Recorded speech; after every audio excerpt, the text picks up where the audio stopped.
Manchmal läuft es einfach nicht.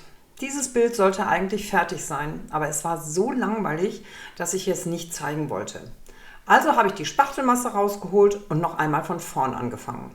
Schau mir dabei zu. Am Ende ist es nicht wiederzuerkennen.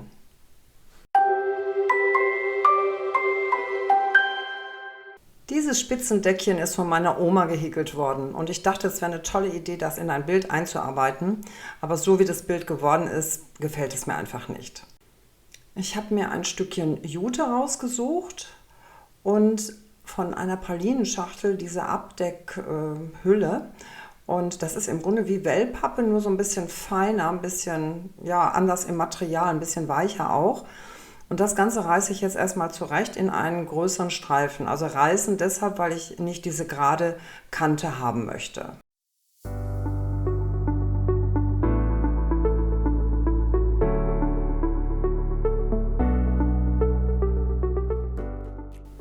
Und dann wird beides mit Acrylbinder festgeklebt.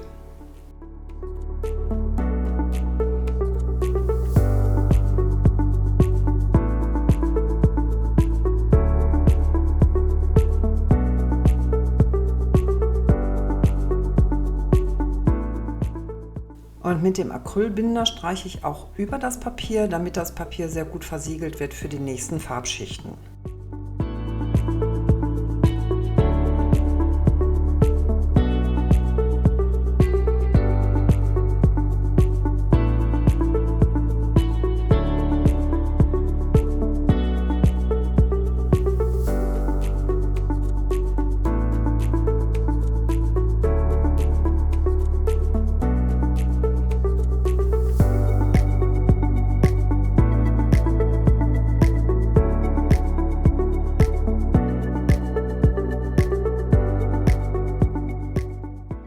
Die Fransen von dem Jutestück streiche ich jetzt sehr gut mit Acrylbinder ein und biege sie nach oben. Also ich drücke sie nicht platt auf den Untergrund, sondern sie werden nach oben gebogen, damit sie richtig borstig hervorstechen.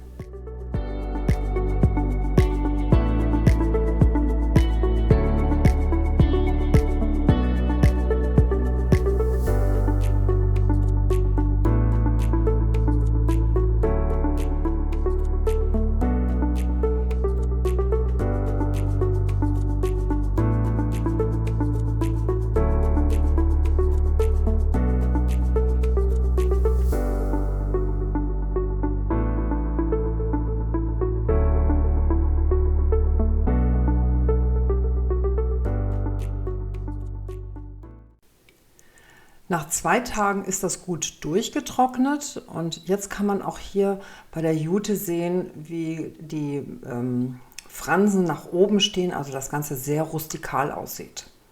Jetzt wird noch die überstehende Kante von dem Papier abgeschnitten. Das geht sehr gut mit einem Cuttermesser und ich mache das bei Papier immer nach dem Trocknen, weil sich das dann also deutlich besser abschneiden lässt und genau bündig mit dem Rand ist. Die Spachtelmasse habe ich schon fertig gemischt. Das ist Fertigputz mit Acrylbinder und Wasser. Und das Wichtigste im Moment ist, dieses Spitzendeckchen gut abzudecken, dass das also nicht durchschlägt. Da muss also eine ordentliche Portion Spachtelmasse drauf und dann kann der Rest so verteilt werden.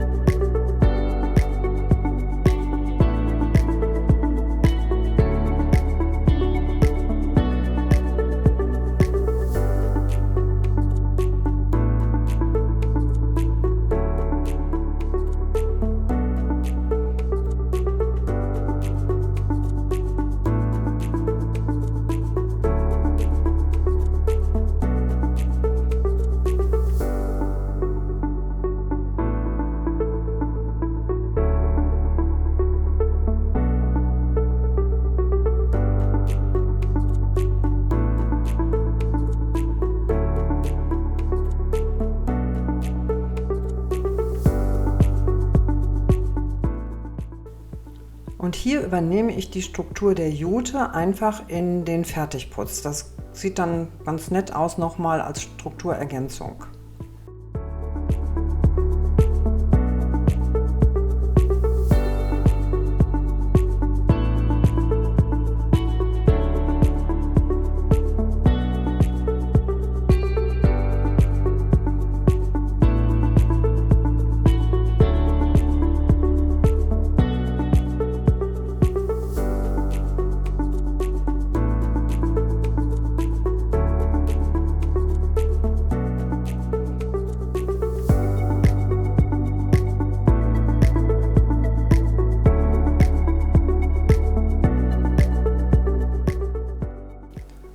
Und in der oberen Ecke deute ich das Muster der Wellpappe noch einmal an.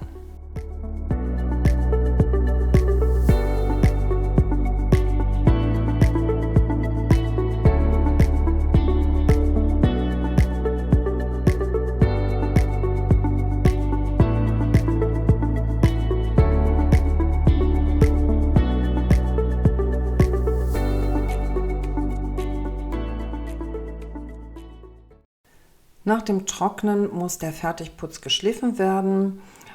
Feg dein Bild nach dem Schleifen auch gut ab, dass alle Partikel von der Oberfläche entfernt sind. Und dann wird alles einmal mit Gesso eingestrichen, damit es gut vorbereitet ist für die Farbaufträge, die dann folgen. Die Farbe kann zwar direkt aufgetragen werden, aber die Jute ist sehr dunkel, das wird also immer wieder durchschlagen und der Fertigputz ist sehr offen in der Pore, was bedeutet, dass du eventuell mehrfach streichen musst.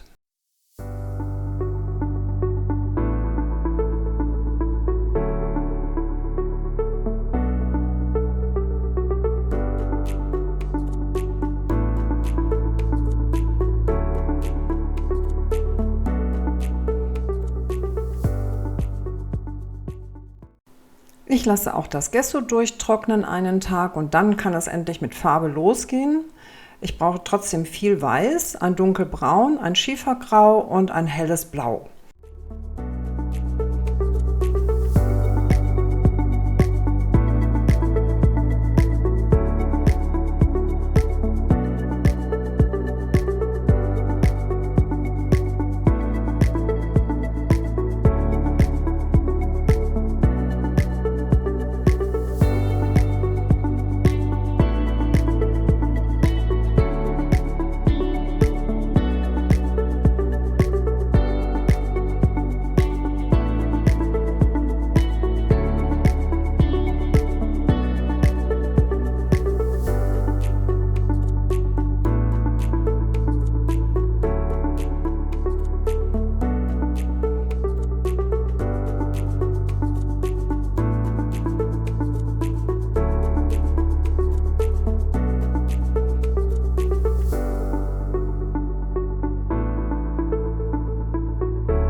Mit der nächsten Farbschicht werden jetzt die ganzen Strukturen richtig sichtbar gemacht. Dazu mische ich ein Türkisblau mit Wasser. Das Ganze muss gut verrührt werden, damit keine Farbbröckchen in dieser Flüssigkeit sind. Und dann wird dein Bild einmal eingesprüht komplett mit Wasser, damit sich die Farbe besser verteilt. Und es wird einmal komplett eingestrichen.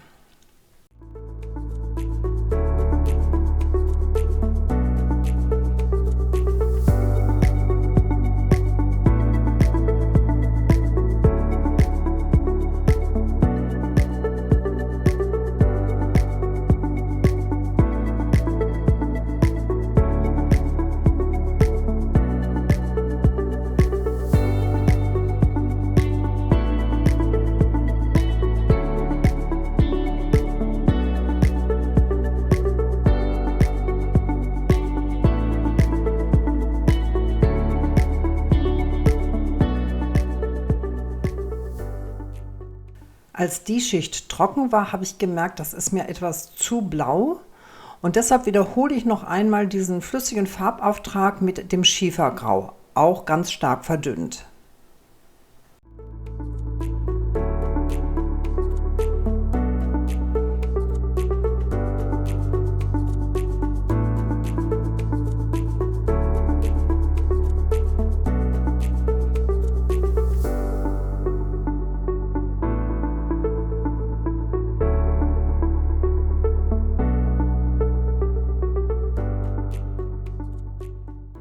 Nachdem das gut getrocknet ist, setze ich nun mit Gelb und etwas Weiß Akzente in dieses Bild hinein.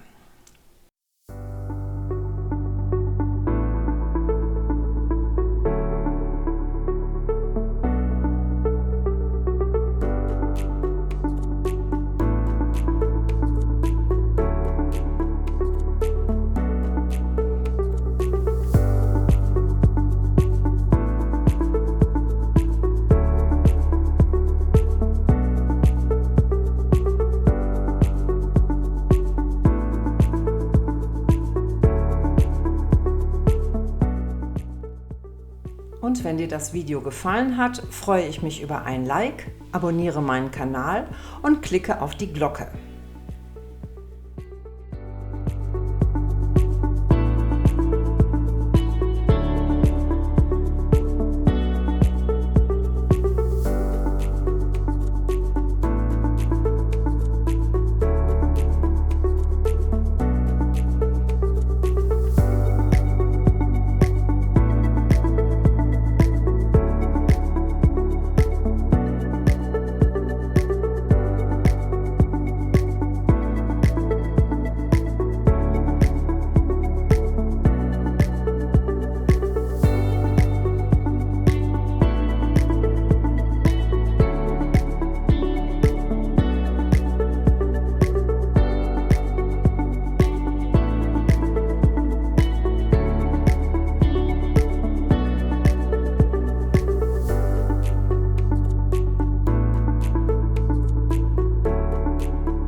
Wenn diese letzte Schicht getrocknet ist, lackiere ich das Bild einmal mit mattem Acryllack.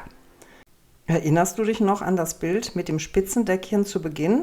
Es ist nicht wiederzuerkennen. Also starte auch du deine Bilder, die dir nicht gefallen, einfach mit einer neuen Schicht Spachtelmasse, neuer Farbe, neuen Ideen.